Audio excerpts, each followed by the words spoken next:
नमस्कार विद्यार्थी मित्रो, कसे आहात? लास्ट लेक्चर पर्यंत आपण काय बघितलं बघा, डिफरन्शियल कॅल्क्युलस बघितला. जो आपला 2 नंबरचा तुमचा 11चा चॅप्टर सुरू आहे, कोणता? Mathematical methods. त्यामध्ये व्हेक्टर्स बघितलं, डिफरन्शिएशन बघितलं. आज आपल्याला बघायचं आहे integral calculus. Right. What is integration? What is integral calculus? It is the branch of mathematics. It is a branch of mathematics which deals with properties of integration and their applications. काय या chapter मध्ये मॅथ्सची ही काय branch आहे आणि त्याच्यामध्ये आपण काय शिकतो? तर प्रॉपर्टीज ऑफ इंटिग्रेशन आणि ऍप्लिकेशन्स ऑफ इंटिग्रेशन बघतो. आता फिजिक्स मध्ये किंवा फिजिकल इंटरप्रिटेशन ऑफ इंटिग्रेशन सांगायचं झालं, काय सांगायचं झालं? Physical interpretation.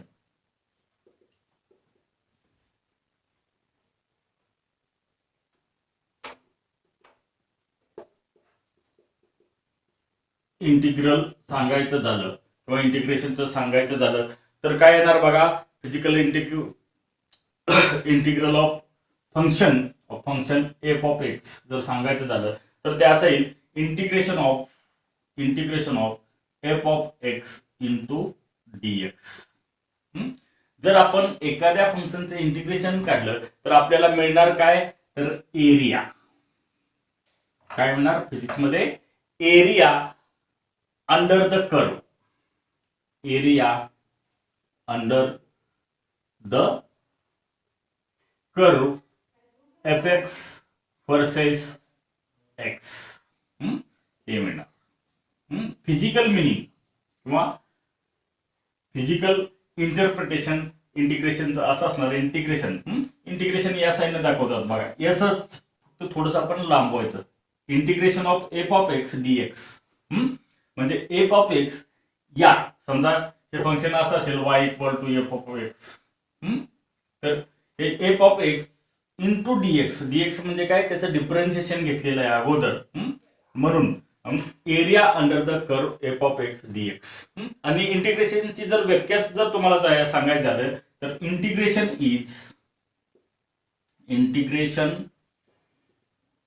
Is a reverse process of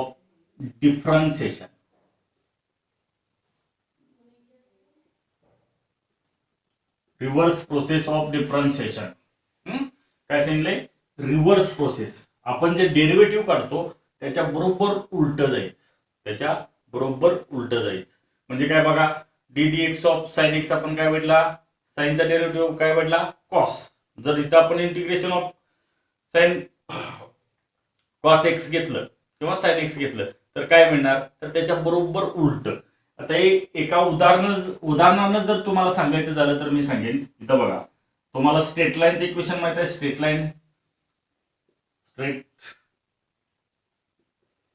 line equation काय? y is equal to mx plus c. बरोबर. वेर m काय असतो? स्लोप असतो आणि सी वाय इंटरसेप्ट असतो. हे सगळं तुम्ही शिकलाय. मग आता बघा, याचं डेरिव्हेटिव्ह घेतलं डी डी एक्स ऑफ, याचा आपण डेरिव्हेटिव्ह घेऊ. काय घेऊ? D d x of y equal to काय येणार? D d x of m x plus c. बरोबर.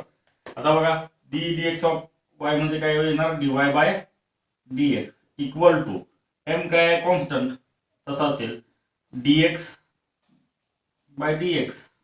हे प्लस सी. प्लस सीचं डेरिव्हेटिव्ह काय असतं? 0 असतं. त्यामुळे काय राहिलं? dy by dx equal to काय येईल? ओनली m, म्हणजे स्लोप येईल, त्या स्ट्रेट लाईनचा स्लोप येईल. बरोबर. हे झालं याचं डेरिव्हेटिव्ह. ठीक आहे. आता आपण इकडे इंटिग्रेशन घेऊ त्याचं. स्ट्रेट लाईनचं काय घेऊ? इंटिग्रेशन. आता स्ट्रेट लाईनचं इंटिग्रेशन घेताना काय येणार बघा? हे झालं derivative dx dy by dx equal to m. आता याच इक्वेशनचं आपण काय काढू? इंटिग्रेशन काढू. बरोबर. आपल्याला काय घेतलंय बघा, आपण स्ट्रेट लाईन घेतली, त्याचा डेरिव्हेटिव्ह काढला. इंटिग्रेशन म्हणजे काय? इंटिग्रेशन इज अँटी डेरिव्हेटिव्ह म्हणतात, म्हणजेच काय? Reverse process of differentiation.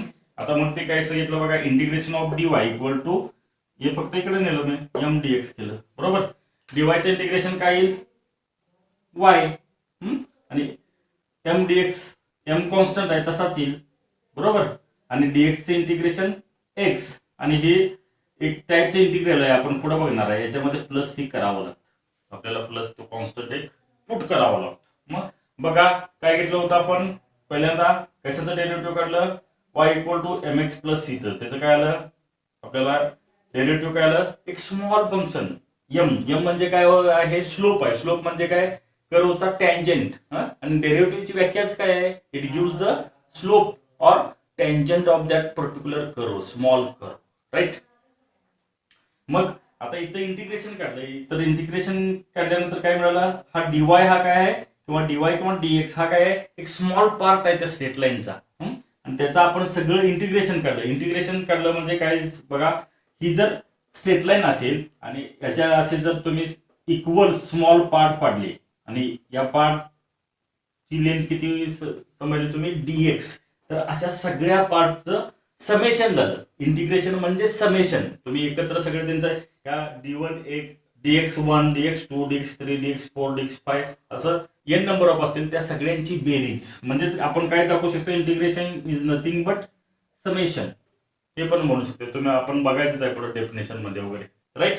म्हणजे इंटिग्रेशनला अँटी डेरिव्हेटिव्ह किंवा रिव्हर्स प्रोसेस ऑफ डिफरन्शिएशन का म्हणतात, लक्षात आलं का. स्ट्रेट लाईनचं इक्वेशन घेतलं, त्याचं डेरिव्हेटिव्ह काढला, हा मिळालं बरोबर. आणि त्या डेरिव्हेटिव्हचं आपण इंटिग्रेशन काढलं तर परत काय मिळालं आपल्याला, स्ट्रेट लाईन मिळाली.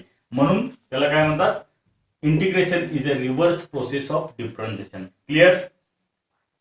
नेक्स्ट आपल्याला बघायचं आहे, इंटिग्रेशनचे दोन पार्ट्स आहेत, ते कोणकोणते ते बघूया. दोन टाइप्स आहेत ते बघू, राईट. आणि त्याच्यासाठी मग आपण काय करू, एक डेफिनाइट इंटिग्रल, पहिला जो टाइप आहे तो कोणता, डेफिनाइट इंटिग्रल.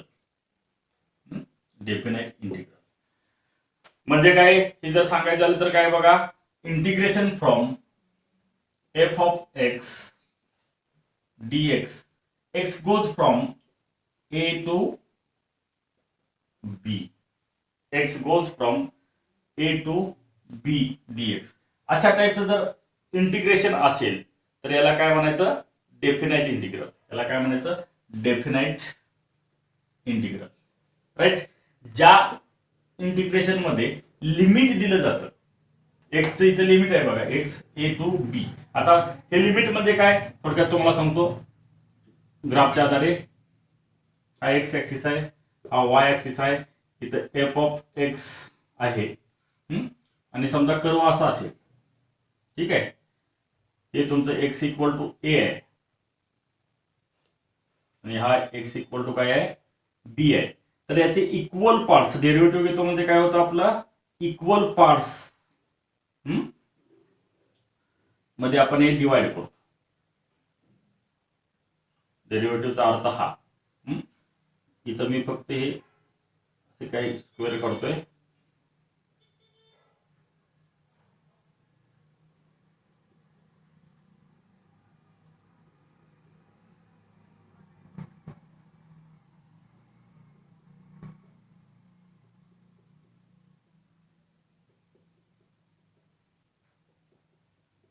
काय बघा, एफ ऑफ एक्स कसं आहे, फंक्शन आहे कंटिन्युअस फंक्शन आहे, आणि त्याचं लिमिट दिले. इथं काय आहे, एफ ऑफ एक्स, आणि इकडे काय आहे, एक्स, बरोबर. तर एक्सचं लिमिट दिले, X equal to A to B. या पॉइंटला एक्स इक्वल टू ए, या पॉइंटला एक्स इक्वल टू बी आहे. तर याची जर व्हॅल्यू काढायची झाली तर त्याला डेफिनाइट इंटिग्रल, जर तुम्हाला लिमिट दिली असेल तर त्याला काय म्हणायचं, डेफिनाइट इंटिग्रल. म्हणजेच काय असणार आहे, which is nothing but summation x equal to a going from a to b, summation x equal to a goes to b, काय येणार, x n. म्हणजे काय, याचा अर्थ काय होईल, x equal to a to b मध्ये या ज्या dx विड्थच्या इथं dx दिले बघा, ज्या काही स्ट्रिप्स आहेत त्याला आपण थोडक्यात रेक्टँगल म्हणू, असा रेक्टँगल म्हणू. या प्रत्येक रेक्टँगलच्या एरियाचा समेशन, या प्रत्येक रेक्टँगलच्या एरियाचं समेशन म्हणजे integration from x equal to a to b f x dx असं येईल. आणि दुसरा टाईप आहे तो कोणता, इनडेफिनाइट इंटिग्रल. इनडेफिनाइट इंटिग्रल याच्यामध्ये लिमिट दिलं जात नाही. याच्यामध्ये काय होतं, लिमिट दिलं जात नाही, तर काय होतं, फक्त हे फंक्शन दिलं जातं. हे बघा इथं f of x is equal to integration of f of x dx असं दिलं जातं. या f ऑफ x ला आपण काय म्हणतोय, या f ऑफ x ला, कॅपिटल f ऑफ x ला आपण काय म्हणतोय, इनडेफिनाइट इंटिग्रल. इनडेफिनाइट इंटिग्रल, इथं लिमिट दिलं जात नाही, बरोबर. मग अशा प्रकारच्या जर इनडेफिनाइट इंटिग्रल असेल तर तो सोडवल्यानंतर त्याच्यामध्ये कॉन्स्टंट c ऍड होतो. समजा हेच दिलं असेल f ऑफ x dx, म्हणजे काय, आता बघा इथून 0 टू टोटल कर्वच्या एरिया अंडर कर्व जर काढायचा झाला तर कसा येतो, f ऑफ x dx असं येतं. मग या f ऑफ x आता जर तुम्ही हे दिलं काहीतरी इथं फंक्शन दिलं तर ते फंक्शन जर घेऊन आपण सोडवलं, समजा x ची व्हॅल्यू आपण पुढं एक्झाम्पल्स बघणार आहे त्याच्यामध्ये डिटेलमध्ये बघू, त्यावेळेला मी तुम्हाला सांगतो डेफिनेट इंटिग्रल कसं सॉल्व्ह करायचं आणि इनडेफिनेट इंटिग्रल कसं सॉल्व्ह करायचं ते मी एक्सप्लेन करेनच. त्याला थोडक्यात काय, डेफिनेट इंटिग्रल म्हणजे विथ लिमिट आणि इनडेफिनेट इंटिग्रल म्हणजे विदाउट लिमिट, राईट. एवढं लक्षात घ्या. जेवढं आपल्याला 11वीच्या सिलेबस शिकण्यासाठी इंटिग्रेशन गरजेचं आहे तेवढंच मी तुम्हाला इथे एक्सप्लेन करतोय. हा इंटिग्रल कॅल्क्युलस हा भला मोठा वास्ट एरिया आहे मॅथ्स मधला. त्याचं भरपूर डिफरन्शिएशन इंटिग्रेशन हे तुम्ही 11वी 12वी मध्ये भरपूर शिकणार आहात. फक्त आपल्याला फिजिक्स मध्ये जेवढं पाहिजे तेवढंच मी इथं तुम्हाला सांगतोय, ठीक आहे. आता नेक्स्ट बघू, दोन प्रॉपर्टीज आहेत इंटिग्रेशनच्या, त्या बघू. Properties of integration, properties. त्यामधली पहिली प्रॉपर्टी आहे बघा, integration of f1x plus f2x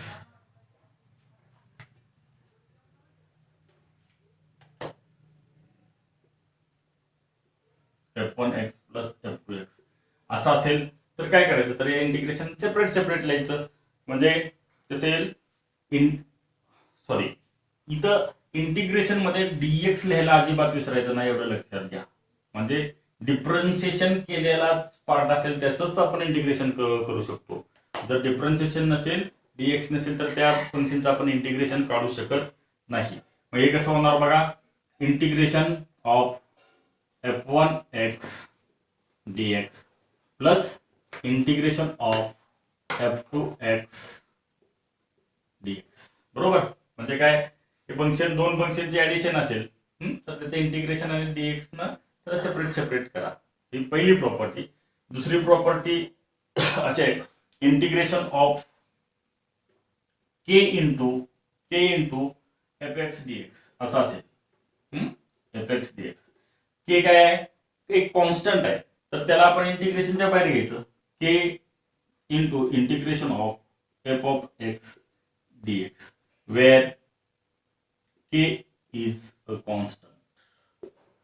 k is a constant. या दोन प्रॉपर्टीज, राईट. आता आपण सम बेसिक इंटिग्रल फंक्शन्स बघू. बेसिक इंटिग्रल्स बघू. Integrals of basic functions.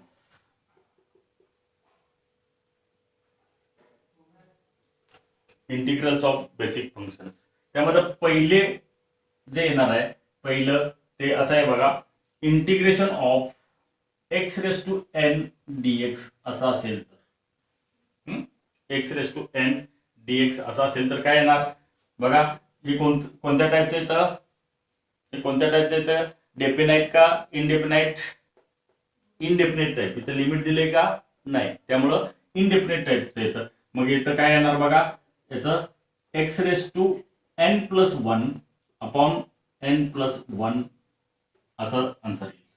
बरोबर, x raise to n plus one upon n plus one. आता याचे example घेऊ, एक्झाम्पल घेऊ. ठीक आहे, आता आपण एक्स रेस टू 3 घेतलं, integration of x raise to 3 dx. हे जर इनडेफिनेट टाईपचं असेल तर हे सॉल्व्ह करताना कसं येईल बघा, x raise to n plus one, n ची व्हॅल्यू किती इथं 3, 3 प्लस 1 म्हणजे किती येईल 4 डिवायडेड बाय 4. आता इथं पर्टिक्युलर व्हॅल्यू मिळते का, आपण एक्स ची व्हॅल्यू काय दिली आहे का इथं बाबा, X equal to A, X equal to B किंवा एक्स इक्वल टू 2, 3 काय दिल्या का, काहीच नाही. म्हणून त्याच्यामध्ये कॉन्स्टंट ऍड होतो, हे विसरू नका. इनडेफिनाइट इंटिग्रल असेल, लिमिट दिलं नसेल तर इंटिग्रेशन काढल्यानंतर त्याच्यामध्ये एक constant c plus c add करायला अजिबात विसरायचं नाही, हा फार महत्वाचा आहे. तेच मी तुम्हाला स्ट्रेट लाईनचं उदाहरण सांगताना सांगितलं होतं बघा, integration of dy equal to integration of dx m dx घेतलं, मग काय आलं एम एक्स प्लस सी मी ऍड केला होता, तो हा का इनडेफिनेट इंटिग्रेशन आहे म्हणून. आता हेच तर तुम्हाला डेफिनेट इंटिग्रलच्या टाइप मध्ये जर दिलं हेच उदाहरण तर हे बघा, x raise to cube dx equal to 2 to 3 दिलं, इंटिग्रेशनचे लिमिट काय दिलं 2 to 3. तर हे कसं लिहिणार मग तुम्ही, काय होईल बघा, एक्स रेस टू 3 तर या फॉर्म्युल्यानुसार कसं होणार, एन प्लस 1 म्हणजे एक्स रेस टू किती येईल 4 अपॉन 4. बरोबर, आता याच्यामध्ये आपण काय करणार, याच्या व्हॅल्यू पुट करणार किती 2 to 3, म्हणजेच हे कसं लिहिणार आपण, एक्स ची व्हॅल्यू 3 घेतली, 3 रेस टू 4 अपॉन 4 मायनस ही वरचं घेतल्यानंतर आपण खायचं घेत असताना लोअर लिमिट घेत असताना अप्पर लिमिट पहिलं प्लस घ्यायचं, लोअर लिमिट मायनस घ्यायचं. ते घेत असताना काय येणार, एक्स ची व्हॅल्यू बघा, एक्स ची value 2 raise to 4 upon 4 minus द्यायचं. आता 3 रेस टू 4 ची व्हॅल्यू किती डिवायडेड बाय 4. याची एक पर्टिक्युलर आपल्याला व्हॅल्यू मिळेल, एक कॉन्स्टंट मिळेल. बरोबर का, एक कॉन्स्टंट मिळेल.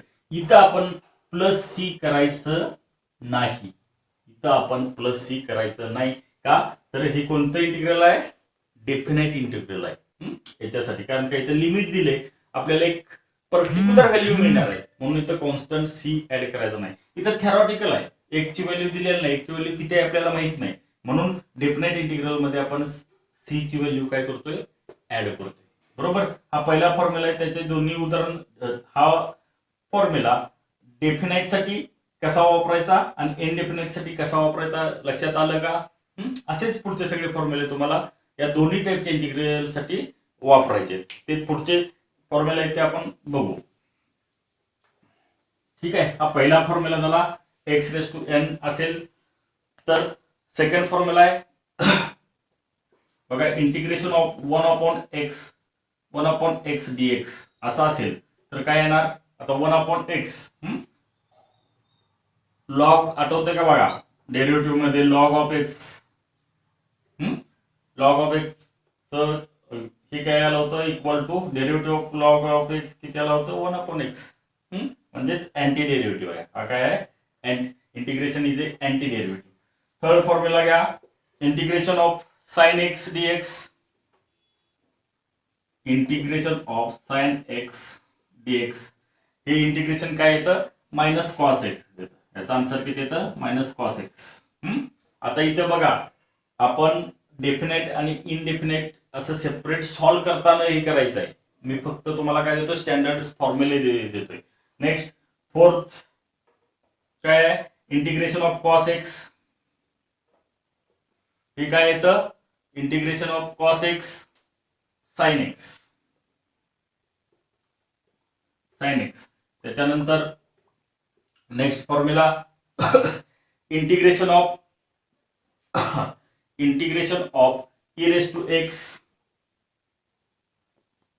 डी एक्स असेल तर सिम्पली काय येतं ई रेस टू एक्स येतं. हे बेसिक फॉर्म्युलेच. याच्यापेक्षा पण अजून भरपूर फॉर्म्युले इंटिग्रेशन्स मध्ये आहेत, ते पण आणि हे पण लक्षात घ्या. आय होप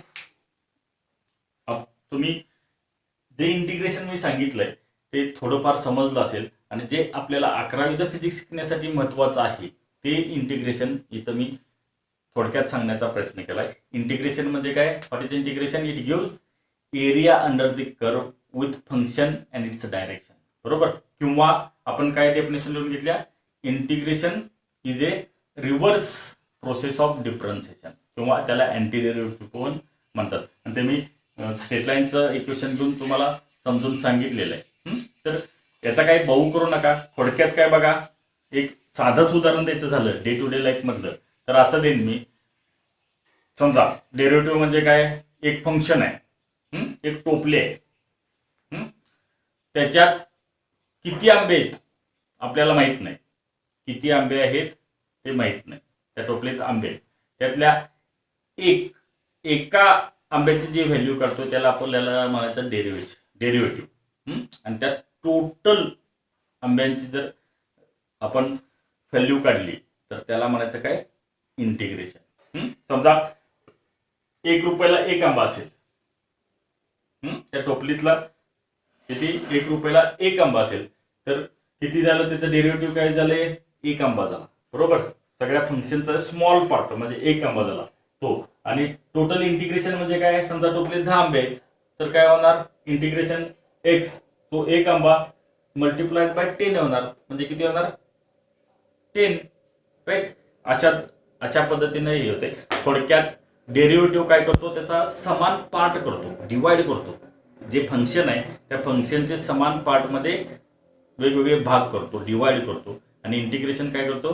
ते समान पार्ट आहे त्यातला एक समान पार्ट घेतला, त्याचं इंटिग्रेशन घेतलं तर ते टोटल फंक्शन आपल्याला सांगतं, टोटल फंक्शन आपल्याला देतं किंवा ते सांगतं. हे त्याचं फिजिकल मिनिंग किंवा फिजिक्समध्ये आपण घेतलेलं जे काही मिनिंग आहे इंटिग्रेशनचं आणि डेरिव्हेटिव्हचं ते मी सांगण्याचा प्रयत्न केला. विद्यार्थी मित्रो, जर माझे व्हिडिओज तुम्हाला आवडत असतील तर प्लीज शेअर करा, लाईक करा आणि सबस्क्राईब करा. थँक्यू.